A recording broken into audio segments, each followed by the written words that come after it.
পায়ে নয়, হাতের উপর ভর করেই যেন হাঁটেন তিনি। শুধু হাতের শক্তি দিয়ে সিঁড়ি বেয়ে ওঠেন ও নামেন। 2.5 মিটার লম্বা পাইপে অসাধারণ দক্ষতায় শুধু হাতের ভরসায় উঠতে পারেন। কিন্তু প্রশ্ন হচ্ছে, 2 পা থাকতেও তিনি কেন হাতে ভর করে হাঁটেন? লিউ জিংজি ছিলেন একজন দক্ষ শেফ। প্রতিদিন ঘন্টার পর ঘন্টা রান্নাঘরে দাঁড়িয়ে থাকতে হতো তাকে। দীর্ঘ সময় দাঁড়িয়ে থাকতে থাকতে পায়ের শক্তি অনেকটাই হারিয়ে ফেলেন তিনি।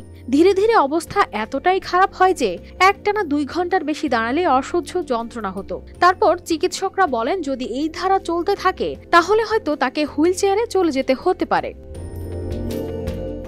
শিয়া বাটার ও ভিটামিন ই সমৃদ্ধ lily glam beauty soap. Lily, always beautiful. কিন্তু লিও হার মানার লোক নন। তিনি ভাবলেন, যদি পায়ের উপর ভরসা করা না যায় তাহলে হাতই তার শক্তি। প্রথমেই নিজের বাড়ির উঠানে টেবিল, বেঞ্চ ও কাঠের লাঠি ব্যবহার করে ব্যায়াম শুরু করলেন। জিমে যাওয়ার সুযোগ ছিল না, তাই নিজের পরিকল্পনা ও অধ্যবসায়ের মাধ্যমে তৈরি করলেন এক ব্যতিক্রমী কৌশল, যার নাম দিলেন স্করপিয়ন কুংফু।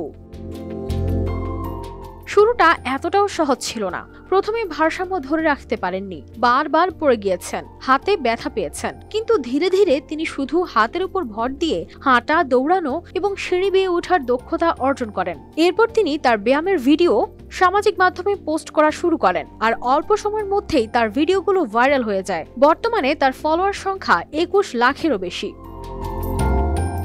কানিজ ফাতেমা শিমু, RTV।